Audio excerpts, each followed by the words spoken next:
Hey, everybody, and happy Monday. Welcome to a new week. So, hypnosis as a means of leaving the matrix. Hypnosis as a means of leaving the matrix. The matrix has become sort of this metaphor, this fabulous metaphor for, having this unconscious mind awakening, where people realize that the reality that they live is very much controlled and very much determined by what's happening, in the deeper levels, the deeper processes of their mind, to the point that, when some people have this unconscious mind or subconscious mind shift or subconscious mind awakening, they describe it as, like seeing the matrix or leaving the matrix.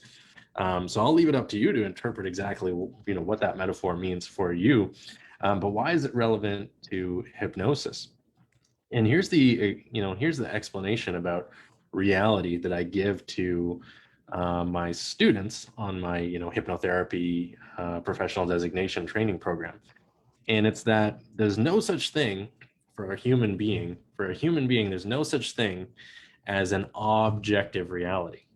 There's no such thing as an objective reality, one universal reality that everybody experiences. That's simply not part of the human experience here on Earth or wherever you happen to be.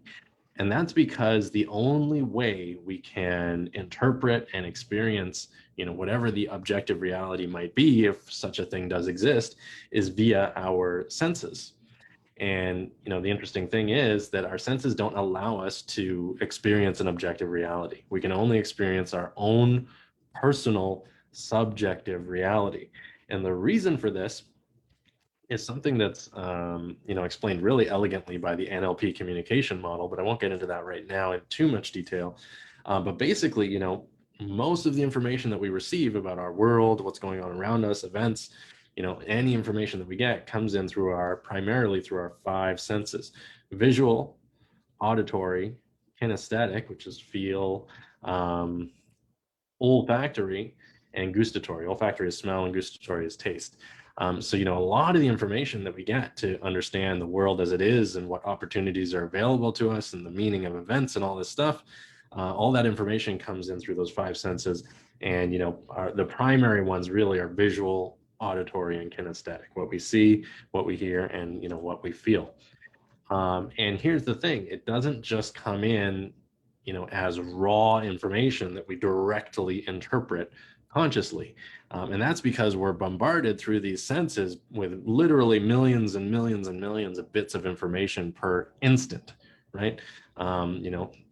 Different estimates are out there, but anywhere from, 10 million to 50 or 100 million bits of information per second. And consciously, we can't, pay attention to all of that information that's coming in all the time. So what happens is that, our unconscious mind, or some might call it your subconscious mind, has a way of filtering all of this like massive amount of information that comes into your mind at any given moment. It instantaneously passes all of this information through a set of filters, and that becomes your awareness of reality. That becomes what you might describe as your consciousness, right? And so the reason everybody's reality is subjective is because everybody's mind does this differently. Everybody's mind has a slightly different style and set of filters that create their subjective reality by, what we call DDGing, deleting, distorting, and generalizing information that comes in. It's instantaneously filtered and DDG'd at the unconscious level. It happens outside of your awareness. It happens instantaneously. And the information that's left over becomes your subjective reality. Okay, this is why two people can observe, the exact same event and have two totally different interpretations of what happened. This is why people have different preferences. This is why people notice different things than other people notice, right? And so, the time that this becomes important for a human being is when, really when they're not getting what they want in life.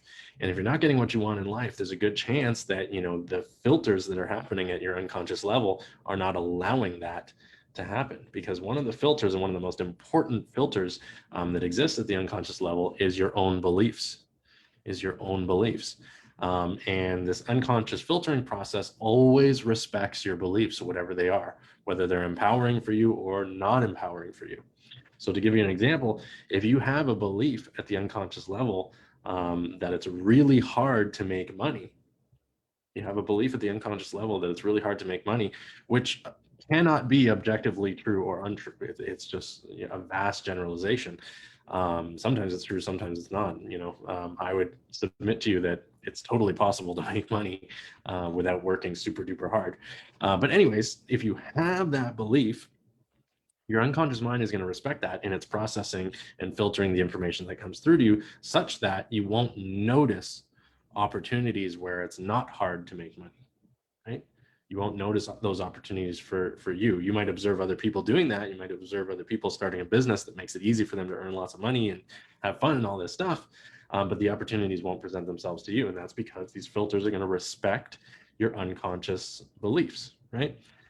Same thing goes for like romance. If you have an unconscious belief that you'll never find somebody who likes you, or you'll never find a good match for a romantic partner, well, those filters that are instantaneously filtering out everything that's happening in your reality are going to respect that belief, and they're just not going to present to you, potential mates that might be a good match for you.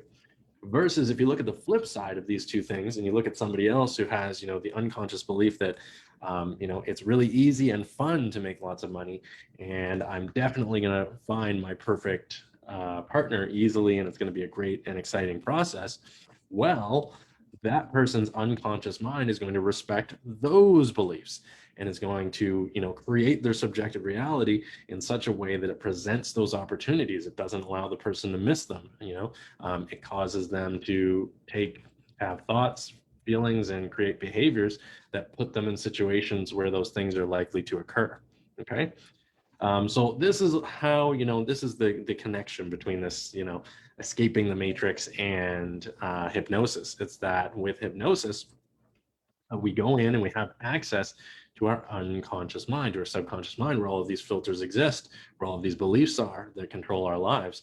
And we can find them, we can change them, we can add new ones, we can remove old ones that are not helpful anymore, and really begin to shift what our own subjective reality actually is. That's the power of hypnosis, and it's an incredible process and an incredible tool. I saw a quote recently. I wish I knew who wrote the quote. I don't remember their name right now, but it was, hypnosis training is life training. Hypnosis training is life training. And, I often say that, what hypnosis is really all about fundamentally is finally getting what you want. It's finally getting what you want. It's making the changes to your unconscious mind, your subconscious mind, to bring your thoughts, attitudes, beliefs, feelings, and behaviors into alignment with your conscious goals in life, so that you can finally get what you want. Anyway, so that's, there's the subject for this morning: the matrix, hypnosis, all this good stuff. If you find this interesting, go ahead and drop a comment. I hope you enjoyed this. Go ahead and drop a comment in the comments, I should say. I hope you enjoyed this video. If you have any questions, drop those in the comments as well. For those of you who are just getting to know me, or this is my first video that you're watching, my name is Ryan M. Montes. I'm a board designated trainer of hypnosis and hypnotherapy. So I run a powerful program where people can come and learn all about the unconscious mind, all about hypnosis, all about hypnotherapy, how to use it on themselves, how to change their own lives, how to start or build a business being a hypnotist, being a hypnotherapist, helping other people escape from the matrix, so to speak, and change their lives and reprogram their mind to finally get what they want in life. It's a booming, growing, incredible industry to be in. So if you're interested in that kind of training, go ahead and send me a direct message. I'm happy to chat with you about that. Again, hope you all have a great day. Hope you have a great week. We've got a really exciting week ahead of us here for many reasons. Thanks, everyone. Take care.